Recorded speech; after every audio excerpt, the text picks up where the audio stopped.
Recording in progress.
There's no voice here. I don't know whether I'm in or not.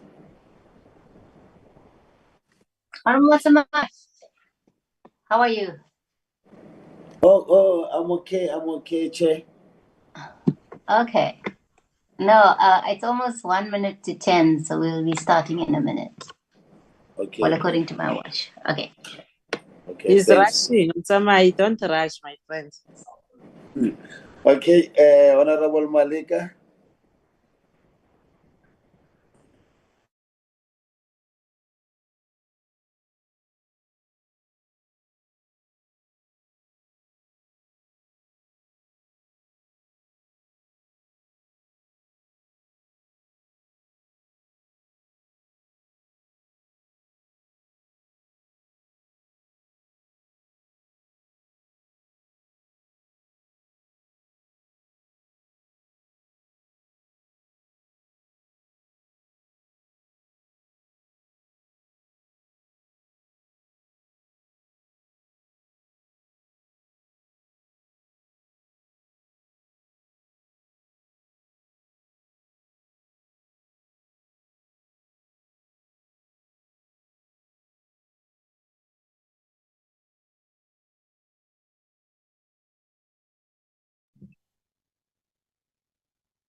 Good morning, honorable members. I see it's 10 o'clock. To welcome you to this meeting, but also to just have an indication of who's present in the meeting.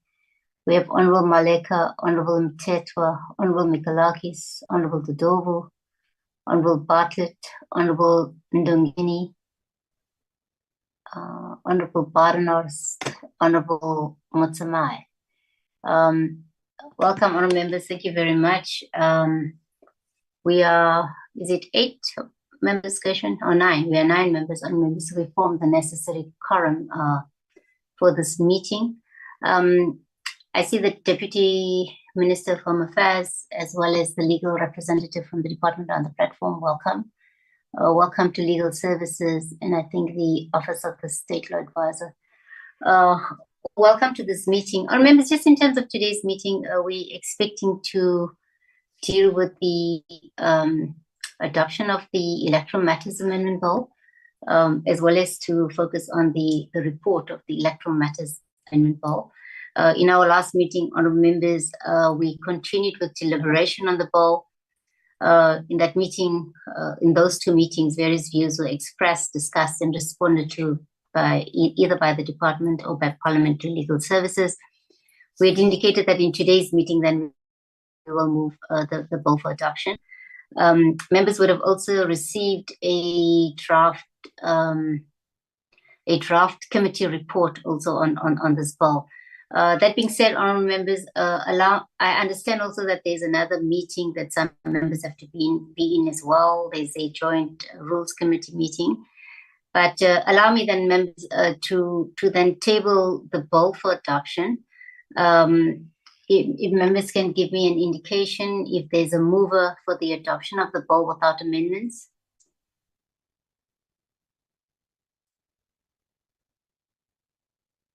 Members, am I audible?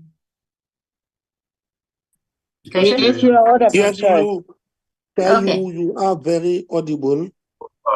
I'm China Dodovu, Honorable China Dodovu.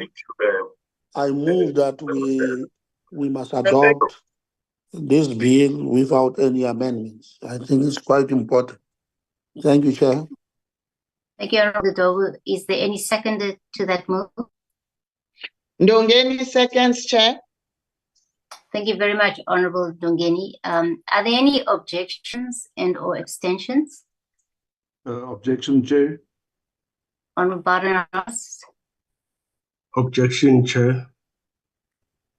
Okay, so I take it the DA and the IFP object. I see Honorable Mikolaki is also on the platform, so yeah, okay.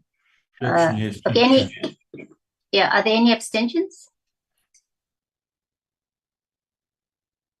Okay, if there are none, thank you very much, honorable members, and the bill is duly adopted. The bill without amendments is duly adopted. Honorable members, then allow me then to also table the committee report on the bill. You would have received the report as I've indicated earlier. So I'll ask Gershwin just to quickly take us through the report, and then we'll deal with the process further. Gershwin? Good morning, Chairperson, members, Deputy Minister, officials. Chairperson, we're having load shedding at the moment, so I have to keep my camera off for bandwidth, please. Members, we are dealing with a report of the Select Committee on Security and Justice on the Electoral Matters Amendment Bill, Bill 42B-2023, National Assembly Section 75, dated 20 March. Members, the bill was referred for concurrence on the 12th of March 2024. Chairperson, I'm going to leave the background. The report has been referred to members, and this bill was referred for tagging, and it was tagged as a Section 75 bill of the Constitution. Chairperson, dealing with the parliamentary process, the National Assembly on 7 December referred the Electoral Matters Amendment Bill, Bill 42-2023, to the Portfolio Committee on Home Affairs through announcement through the ATC number 175. This was then referred on the 7th of December 2023. The Select Committee and the Portfolio Committee on Home Affairs consulted the Parliamentary Legal Services on the joint processing of the bill and conferral process. In dealing with the joint public participation process, the committees jointly advertised the bill for public comment. The call for public comments commenced on 14 December 2023 on the Parliament website and social media. This was followed by advertisements in the print media and radio from 11 January 2024. The closing date for public comments was on 26 January 2024. The committees received 13 submissions, and 10 of these submissions were substantive, and the other 3 were a few sentences in support of the bill. Chairperson, in addition, in the case of a Section 75 bill, Parliament has, the NCOP specifically has no obligation to consult with provinces, as no mandates are required from provinces. The Select Committee, however, was advised to request provincial responses, as the bill would have consequential amendments for the Financial Management of Parliament and Provincial Legislatures Act. The committee wrote to the provinces and requested comment on 12th of February with an extended deadline of 13 March. The committee received 2 responses from KwaZulu-Natal and Limpopo. Both legislatures indicated they had no objection to the amendments. On 6 January 2024, the committees conducted a virtual public hearing, and the content advisor briefed the committees on the summary of the submissions, followed by public hearings. The following organizations and individuals submitted written and oral inputs to the committees: Inclusive Society, My Vote Counts, Dr. Alberta Skuman, People's Legal Center, and Unite Behind, Council for the Advancement of the South African Constitution, Mr. Michael Atkins, Congress of South African Trade Unions, Zaki 2024, NPC, African National Congress, Ms. Nadia Mtlala, Musulu Kaba, Professor Dirk Kotze from UNISA, and Mr. Raphael Mokiti. The committee invited the Portfolio Committee on Communications and Digital Technologies, the Joint Standing Committee on Financial Management of Parliament, the Standing Committee on Finance, and the Select Committee on Finance to attend the public hearings. The Department of Communications and Digital Technologies, Parliament, the Department of Home Affairs, the IEC, and Parliament Legal Services attended the public hearings and responded to the submissions on 9 February 2024. We've attached the annexure of the responses, Chair. And then just in terms of the consideration, the Electoral Matters Amendment Bill, Bill 42B, was referred to the committee from the National Assembly for concurrence on 12 March. The committee received a briefing from the Content Advisor and Legal Services on the bill on 13 March. The committee deliberated on the bill on 15 March and concluded its deliberation on 19 March 2024. During the course of deliberations on the bill, the committee considered public inputs and submissions and discussed Clause 29 in detail. There was no proposed amendments tabled. The committee on 20 March 2024 proceeded to consider and adopt the bill as referred without proposed amendments, and we further will adopt the report today. Chair, just in terms of the highlights of the deliberation, the committee deliberated on the public submissions and amendments.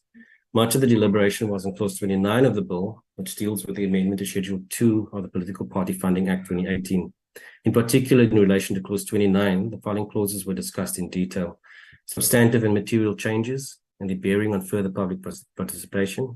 It was clear to the committee that the amendments were not material, but were consequential in nature, and therefore the bill did not require further public participation.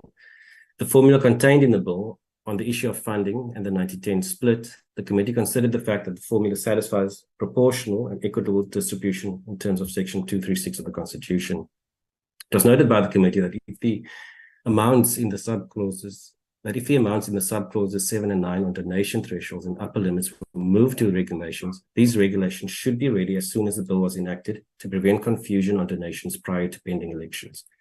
In terms of the regulations, the committee was assured that the National Assembly would pass a resolution urgently, and the department would gazette the regulations as soon as the bill is assented to. Chairperson, we will update the members in support, and in terms of the abstentions or the objections, the Democratic Alliance and Inkatha Freedom Party indicated they did not support the bill. Chairperson, we've included a minority view of the Democratic Alliance. In essence, they're objecting to two clauses: Clause 29, the party funding. The allocation regulations increases the proportionality of the allocation from 66.6% to 90% and decreases the equitable allocation from 33.3% to 10%. The DA held the amendment is not proportional nor equitable and would have a drastic effect on smaller parties and individual candidates. The DA proposed that the funding model currently used remains, that a proper investigation is done into party funding allocation before the laws are amended. Clause 29G and H, regulations on the disclosure threshold and the upper limit on donations, amends the regulations by removing the set amount, the 100,000 on the threshold, and the 15 million on the donation limit. The clause provides the president must make regulations on both of these. The DA opposed not on substance, but on the situation that may result from a delay in these clauses being brought into effect. The DA proposed to simply add the existing thresholds to the new clauses to ensure provisional precautions are taken. Chairperson, I will leave the recommendation to you. Thank you very much, Gershwin. On members, before I get to the recommendation, just to remind you that in our previous meeting, the DA requests that the minority view be included in the report, and they provided us with the necessary wording. On members, just in terms of our recommendation, the Select Committee on Security and Justice, having considered the Electoral Matters Amendment Bill, referred to the committee on the 12th of March, a Section 75 bill recommends that the council pass the bill without proposed amendments. That would be our recommendation, and the report that would go to the House. On members, are there any additions that members would want to make to the report and or corrections? Honorable Barneros? Yeah, thank you very much. Good morning. I just want to say thank you for including our minority view.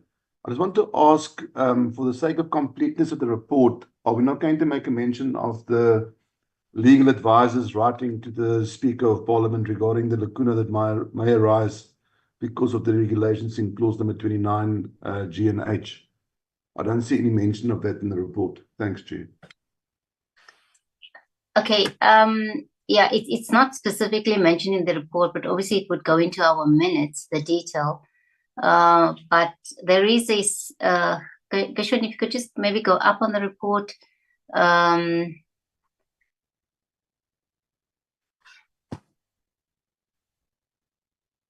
Yeah, okay. I don't know. Remember, there's just a view that my thinking is that we don't necessarily put everything in the report, but obviously we would want if what Honorable Baronos is saying is acceptable, we should then just indicate in the report as well that the Parliamentary Legal Services informed the committee of their legal opinion to the Speaker with regard to a resolution that needs to be passed in Parliament. We can add that if that's acceptable to honourable members.